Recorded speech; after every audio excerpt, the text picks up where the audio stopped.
The shadow অডিওগ্রাম চ্যানেলে সকল শ্রোতা বন্ধুদের স্বাগত। আজকে আমি আনিসুল হকের লেখা একটি গল্প অসমাপ্ত চুম্বনের ১৯ বছর পর এটি পাঠ করব। গল্পটি সম্পূর্ণরূপে প্রাপ্তবয়স্কদের জন্য। গল্পটি ভালো না লাগলে দয়া করে এড়িয়ে যাবেন। অযথা ভুল মন্তব্য করে বিব্রত করবেন না। আর গল্পটি ভালো লাগলে অতি অবশ্যই আমাদের চ্যানেল দ্য শ্যাডো অডিওগ্রামকে সাবস্ক্রাইব করে আমাদের পাশে থাকবেন। তাহলে শুরু হচ্ছে আজকে আমাদের গল্প অসমাপ্ত চুম্বনের ১৯ বছর পর। মা, বাবাকে তুমি প্রথম কিস করেছো কখন? পরশ জিজ্ঞেস করে। হাই স্কুলে যাচ্ছে পরশ, ১৭ বছর বয়স। এখনও যে মাকে এইসব প্রশ্ন করছে, তার মানে ছেলেটা এখনও সরল আছে। সুমি আর চোখে দেখে নেয় ছেলেটাকে। কত বড় হাত পা হয়ে গেছে ছেলের। খালেদের চেয়েও মনে হয় লম্বা হয়েছে সে। মনে মনে মাশাল্লাহ বলে দুবার। মায়ের নজর না লাগে আবার ছেলের গায়ে। সুমির মনের মধ্যে গুঞ্জরিত হতে থাকে রবীন্দ্রসঙ্গীত। এতদিন যে বসেছিলাম পথ চেয়ে আর কালগুনে, দেখা পেলেন ফাল্গুনে। বাংলাদেশের বসন্ত, ফাল্গুনে বিকশিত কাঞ্চন ফুল, গাছে গাছে পঞ্চিত আম্রমুকুল, আম গাছে কালচে পাতা, তার ওপরে লালচে মুকুল। মাছি ভনভন করছে, আর কেমন একটা মাদকতা ভরা গন্ধ। এই মা, কি ভাবছ? পরশের প্রশ্নে বর্তমানে ফিরে আসে সুমি। কত দূরে বাংলাদেশ। জামালপুরে বাড়ির চাতালে হেলে পড়া সিঁদুরে আম গাছ। ঢাকা বিশ্ববিদ্যালয় এলাকায় সারি সারি আম গাছ। কত দূরে তার ছাত্রবেলা। এখানে এই নিউ ইয়র্কের জ্যাকসন হাইটসের লাল ইটের ফ্ল্যাটে ৫ তলায় লিভিং রুমে বসে তারা মায়ে পুতে গল্প করছে, কোয়ালিটি টাইম কাটাচ্ছে। কাঠের মেঝে, কার্পেটে মোড়ানো, বড় বড় সোফা, একপাশে একটা ৭২ ইঞ্চি টেলিভিশন, তাতে এটিএন বাংলা চলছে। বিজ্ঞাপনই দেখানো হচ্ছে বিরতিহীন। বাংলাদেশে এখন চৈত্র মাস। নিউ ইয়র্কে এখন ঘোরতর শীত। ঘরের ভিতরে হিটার অন বলে টের পাওয়া যাচ্ছে না। খালেদ ওয়াশরুমে ছিল। এসে বসে পড়ে মা আর ছেলের ঠিক মাঝখানে। সোফাটা দেবে যায় খানিকটা। হাতে টিভির রিমোটটা নিয়ে খালেদ চ্যানেল পাল্টায়। চ্যানেল আইতে কি একটা টক শো হচ্ছে। সুমি বলে, দেখলি তোর বাবা কীরকম জেলাস, এসে ঠিক মাঝখানে বসল। খালেদ বলে, আচ্ছা আচ্ছা, আয় পরশ, তুই মাঝখানে বস। কেয়ারটেকার সরকার, কী নিয়ে কথা হচ্ছে? পরশ, তার গলা পুরুষালী হয়েছে, নাকের নিচে গোফের অস্ফুট রেখা। বাবা মায়ের মাঝখানে বসে বলে, মাকে জিজ্ঞেস করলাম, তোমার সাথে মায়ের প্রথম দেখা হয়েছিল কিভাবে? খালেদ গলা খাদে নামিয়ে বলে, কঠিন প্রশ্ন। পরশ কাঁধ নাড়ে। এইটা কি করে হার্ড কোয়েশ্চেন হয়? এটা তো তোমাদের দুজনেরই জানা। সুমি তখন খিকখিক করে হেসে ওঠে। ওর শরীর কাঁপছে, পুরো সোফাটাই দুলছে নৌকার মতো। পরশ বিস্মিত। কি হলো, হাসো কেন? সুমি বলে, খালেদ বলবো? খালেদ বলে, ও মা বলো। দাঁড়াও, ২ কাপ চা বানায় আনি। নাকি ৩ কাপ? পরশ, তুইও খাবি? খাবো। খালেদ ওঠে। ওদের কিচেন এই রুমের সঙ্গেই লাগোয়া। সে ৩ কাপের মতো পানি চুলায় বসায়। পানি টকবগিয়ে ওঠে অচিরেই। শব্দ হয়। নিউ ইয়র্কে থাকলেও ওরা চা খায় বাংলাদেশের ইস্পাহানি। একেবারে দুধ চিনি দিয়ে ঘন কড়া চা বানিয়ে খায়। শোন, তোর বাবার সাথে আমার দেখা হলো প্রথম ঢাকায়। জুনিয়র রেড ক্রসের ক্যাম্পিং হয়েছিল আজিমপুর গার্লস কলেজে। সেখানে আমি গেছি জামালপুর থেকে, আর ও গেছে ময়মনসিংহ থেকে। আমি তখন পড়ি 6 গ্রেডে, আর তোর বাবা পড়ে 10 গ্রেডে। সেই প্রথম দেখা? পরেশের কণ্ঠে কৌতূহল। হ্যাঁ, সুমি বলে, শোনো, আমাকে চিনি একটু কম দিও। তোর বাবা আমাকে এসে বলল, মামু মামু আমারে চিনছো? মানে কি? পরশ ভুরু কোচকায়। মানে হলো, তোর বাবার এক ক্লাসমেট আমার মামা। তোর জয়নাল নানাকে মনে আছে? না, বাদ দাও। পরশ গল্প এগিয়ে নিতে চায়। এর আগে নাকি জয়নাল মামা আর তোর বাবা জামালপুরে আমাদের বাসায় এসেছিল। আমাকে আগেই দেখেছে। আমার মনে টনে নেই, তার মনে আছে। এসে বলছে, আমারে চিনছো? আমি তোমার খালেদ মামু। হি হি হি। পরশ হাসে। হাসলে ছেলেটাকে যা সুন্দর দেখায়। সুমি আবার বিড়বিড় করে মাশাল্লাহ বলে। তারপর কি হলো? খালেদের চোখে মুখে সত্যিকারে জিজ্ঞাসা। আমি বলি, চিনি নাই। তোর বাবা বলে, আমি খালেদ মামু, জয়নালের ক্লাসমেট। তোমাদের বাড়িতে গেছি না?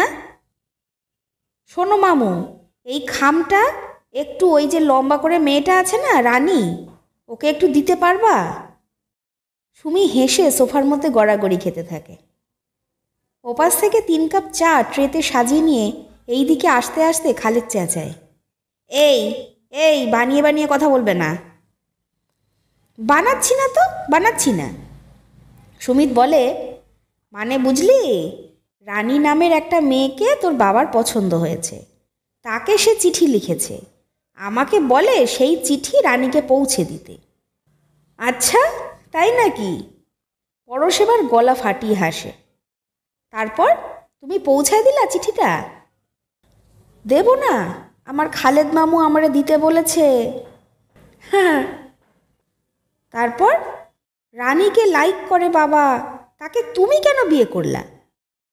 পরশ চা হাতে নিয়ে গলায় গাম্ভীর্য ফুটিয়ে বলে, আরে আগে শোন। খালি তোর বাবা রানীকে পছন্দ করে তাই না, আমার জন্যও একটা ছেলে জোগাড় করে আনে। এইসব কি বলো? বানাই বলো না সুমি, বানাইয়া বলো না সুমি। খালেদ চায়ের কাপে ফু দিয়ে হাসি মুখে বলল, শোন শোন বাবা, পুরোটা শোন। তার নাম ছিল ডায়মন্ড, সেই জন্য আমার মনে আছে। সুমির কণ্ঠে হাসি। ডায়মন্ড তো মেয়েরা ভুলতে পারে না। পরশ হাসে। এই পুরুষবাদী কথা বলবি না। সুমি গলায় কৃত্রিম রাগ ফোটায়। না না, তোর মা আসলেই ডায়মন্ড ভাইকে ভুলতে পারে নাই।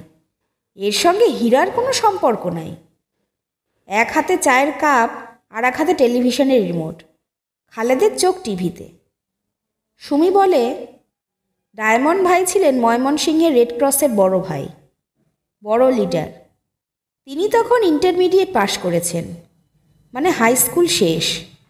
তার নাকি আমাকে পছন্দ হয়েছে। পরশ বলে, তুমি না বললা তুমি 6 গ্রেডে, আর ডায়মন্ড হাই স্কুল কমপ্লিট করেছে, তাইলে তো অনেক সিনিয়র। এজ গ্যাপ তো বেশি হয়ে গেল। তোর বাপকে বল, তারই বুদ্ধি। সে ডায়মন্ডকে নিয়ে এলো আমার কাছে। রেড ক্রসের ক্যাম্পিং মানে মাঠের মধ্যে টেন্ট, সাদা সাদা সব তাঁবু। তারই একটা ধরে আছি আমি। ক্লাস 6-এ পড়ি, 2টি বেনি মাথায়। সেই বুড়া হাবড়াকে ধরে এনে তোর বাবা বলে, মামু মামু, এনার নাম ডায়মন্ড, এনার সাথে গল্প করো, বলে তোর বাবা উধাও। আমি বলি, জি মামা বলেন। উনি বলেন, আমাকে মামা বলল না। আমি বলি, কি বলবো? উনি আর কথা বলতে পারেন না। সুমির হাতের কাপ থেকে চা ছলকে পড়ে। পরশ টিস্যু পেপার এগিয়ে দেয়। উফ, মাকে বোধহয় আজকে হাসির রোগে পেয়েছে। বাবা, তুমি ডায়মন্ডকে রেখে কই গেছিলা? পরশ প্রশ্ন করলে সুমির হাসি পুরো বাড়ি কাঁপিয়ে দেয়। খালেদ বলে, আরে তোর মা বানিয়ে বলছে। তারপর কি হলো? পরশ জানতে চায়। তারপর তো আমি জামালপুরে ফিরে গেলাম। ওই লোক রেগুলার আমাকে চিঠি লেখে, আমি জবাব দেই না। একদিন তোর বাবা সেই ডায়মন্ডকে নিয়ে আমাদের জামালপুরের বাড়িতে হাজির। আরে না, কাজে গেছিলাম জামালপুরে, তাই তোমাদের বাসায় গেছিলাম, ডায়মন্ড ভাইকে নিয়ে যায়নি। খালেদ প্রতিবাদ করে।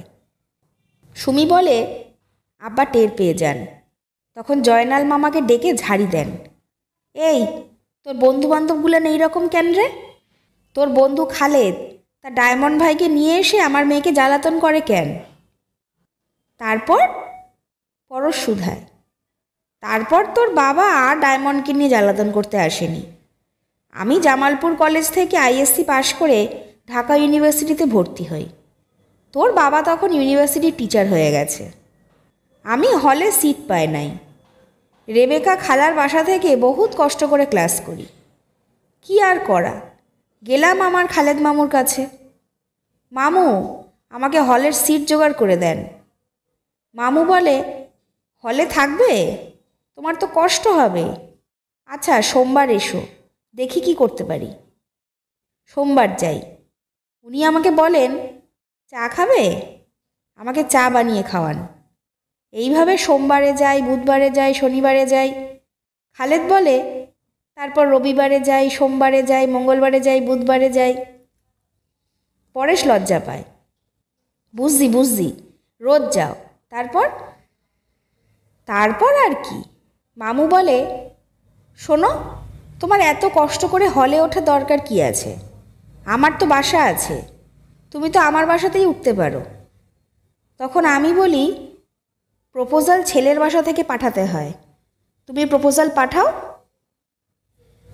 এর আগে না আপনি করে বলতে, এরপর তুমি করে বলা শুরু করলা? পরশের প্রশ্ন। খালেদ বলে, $1,000,000 কোশ্চেন করেছিস বাবা। বাংলা ভাষার সিনেমায় নাটকে এই আপনি থেকে তুমিতে আসতে যে কত পৃষ্ঠা আর কত রিল খরচ করতে হয়। পরেশ বলে, তারপর কি হলো? সুমি বলে, আমাদের বিয়ে হয়ে গেল। ইউনিভার্সিটির ক্লাবে রিসেপশন পার্টি হলো। আর ডায়মন্ড মামু? পরশ হাসে। তোর বাবাকে জিজ্ঞেস কর, আমি কি তার খবর জানি নাকি? পরশ বলে, আর রানী? বাবা, তোমার রানী কই? জানি না। সুমি চেঁচায়, জানে, তোর বাবা বলবে না। তোর বাবার কবিতার খাতায় দেখবি তাকে নিয়ে কত কবিতা লেখা। আমি তো বাংলা পড়তে পারি না মা। আচ্ছা, তোকে আমি ইংলিশে ট্রান্সলেট করে দেব। খালেদ বলে, পড়ে দেখিস তোর মা কীরকম লায়ার। আর তোর মা যে খালি ডায়মন্ড কেনে, মার্কেটে গেলেই একটা করে ডায়মন্ড কিনে আনে। কেন আনে এখন বোঝ। চিন্তা কর কি বলে তোর বাবা। এই, তুমি তো একটা কমপ্লেক্স ক্যারেক্টার, এইভাবে কেউ ভাবে? পরশ মধ্যস্থতা করে। সে তখন কিচেনের সিঙ্কে কাপ প্লেটগুলো ধুচ্ছে। গলা উঁচিয়ে বলে, কিন্তু মা, তুমি কিন্তু আমার আসল প্রশ্নটাই এড়িয়ে যাচ্ছ। তোমরা প্রথম কিস করলে কখন? বিয়ের কতদিন আগে? কোথায়? খালেদ আর সুমি পরস্পরের মুখের দিকে লাজুক ভঙ্গিতে তাকায়। মনে নেই রে, খালেদ বলে। পরশ বলে, মনে নেই? এটা হতে পারে? ফার্স্ট কিস কেউ ভোলে? মনে থাকলেও এটা তোকে বলতে পারবো না বাবা। সুমি বলে, আমাদের কালচারে এইসব কথা কেউ ছেলেমেয়েদের সঙ্গে শেয়ার করে না। বিয়ের কতদিন আগে সেটা বললে কি হয়? ধর 2 মাস। সুমি বলে, কোথায়? মানে ডেটিং প্লেস কোনটা ছিল? পরশ জানতে চায়। সুমি বলে, বাবা, আমরা তো ঠিক ডেটিং করিনি, ওই শব্দটাই তো আমাদের কালচারে নেই। তবে প্লেসটা আমি তোকে বলি, রিকশায়, বসন্তকালে। আমাদের ইউনিভার্সিটির রাস্তা ভরা আম গাছ, আমের মুকুলের গন্ধ আসছিল, আর একটা কোকিল ডেকে উঠেছিল। এই সময় তোর বাবাকে বললাম, আমাকে একটা চুমু খাও। ও বলল, বলো কি, চারিদিকে তো আমার ছাত্রছাত্রী। আমি বললাম, না, চুমু তোমাকে খেতেই হবে। সে আমার হাতটা ধরে একটা চুমু দিল। ধ্যাৎ, হাতে কিস খেলে সেটাকে কিস বলে নাকি? পরশ হতাশ। আমাদের সময় সেটাই অনেক বড় ব্যাপার ছিল বাবা। পরশ, যাও শাওয়ার সেরে নাও, আমি খাবার গরম করি। লাঞ্চ করব। পরশ ওঠে, বাথরুমে যায়। সুমি খালেদের হাত ধরে বলে, খালেদ, এবার দেশে গেলে আমরা একটা রিক্সা করে ঘুরবো দুজনে, ঠিক আছে? ইউনিভার্সিটি ক্যাম্পাসে যাব। ওই আম গাছগুলোর নিচে দিয়ে রিক্সা চলবে। এবার তুমি আমাকে একটা চুমু খেও। এখন তো চারপাশে তোমার ছাত্রছাত্রীরা থাকবে না। নিয়ে যাবে বলো খালেদ? অবশ্যই নিয়ে যাব, অবশ্যই। সুমিকে বুকের সঙ্গে জড়িয়ে ধরে খালেদ বলে। সুমির চোখ ছলছল করে। সুমির গ্রিন কার্ডে ঝামেলা হচ্ছে। একবার বাইরে গেলে আর ফিরতে পারবে না আমেরিকায়। 15টা বছর সুমি দেশের বাইরে। এর মধ্যেই আব্বা মারা গেছেন। আম্মা জামালপুর ছেড়ে ঢাকায় এসে ছোট ভাই সুজনের বাসায় থাকেন। তাদের জামালপুরের বাড়ির সামনের খুলিতে সেই হেলে পড়া সিঁদুরে আমের গাছটা কি এখনও আছে? ঢাকা বিশ্ববিদ্যালয় এলাকার আম গাছগুলো? আমের মুকুলের গন্ধওয়ালা পারফিউম কিনতে পাওয়া যায় না খালেদ? ফাল্গুনের শেষে হঠাৎ বৃষ্টি ঢাকায়, ময়মনসিংহে, জামালপুরে, আমাদের উঠোনে, টিনের চালে। তারপর বৃষ্টি উধাও। রংধনু উঠল আকাশে। মাটিতে সোদা গন্ধ। আর আম গাছতলায় বিন্দু বিন্দু মুকুলের আলপনা। আমি খুব মিস করি খালেদ, আমি খুব মিস করি। আর কি মিস করি জানো? রিক্সা। ওয়ার্ল্ড কাপের ওপেনিংয়ে রিক্সায় ক্যাপ্টেনদের চড়িয়ে খুব ভালো করেছে বাংলাদেশ। আর আমি মিস করি রিক্সায় খাওয়া আমাদের অসমাপ্ত প্রথম চুম্বন। সুমির ঠোঁটে ঠোঁট রেখে দ্রুত একটা চুমু খেয়ে নিয়ে খালেদ বলে। ক্যাচ করে শব্দ ওঠে। পরশ বাথরুম থেকে বেরোলো। ওরা নিজেদের পরস্পরের কাছ থেকে সরিয়ে নেয়। টেবিলে প্লেট সাজায় পরশ। ন্যাপকিন দেয় খালেদ। সুমি গরম করা খাবারগুলো টেবিলে রাখে। খালেদ বলে, থ্যাংক ইউ পরশ, তোর মাকে ওই কোশ্চেনটা করার জন্য। কোন কোশ্চেনটা বাবা? এই পরশ, তুই ভাত খাবি না একটু? কয়বেলা বার্গার খেয়ে থাকবি? ছেলের দৃষ্টি সরিয়ে নিতে সুমি তাড়াতাড়ি বলে। সুমির মাথার মধ্যে রিকশার ঘণ্টার ধ্বনি বাজছে। আশ্চর্য, সেই বেলের আওয়াজে সুরও ফুটছে। মধুর বসন্ত এসেছে আমাদের মধুর মিলন ঘটাতে।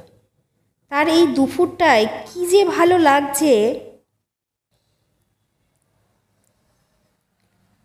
শুনছিলেন আনিসুল হকের লেখা গল্প অসমাপ্ত চুম্বনের 19 বছর পর। গল্পটি ভালো লাগলে অতি অবশ্যই আমাদের চ্যানেল দ্য শ্যাডো অডিওগ্রামকে সাবস্ক্রাইব করে আমাদের পাশে থাকবেন। আপনাদের জানা কোনো গল্প বা অভিজ্ঞতার কথা ডেসক্রিপশন বক্সে থাকা মেল আইডিতে পাঠাতে পারেন। আমরা সেই গল্প পাঠ করব আমাদের চ্যানেলে। সুস্থ থাকবেন, ভালো থাকবেন। নমস্কার।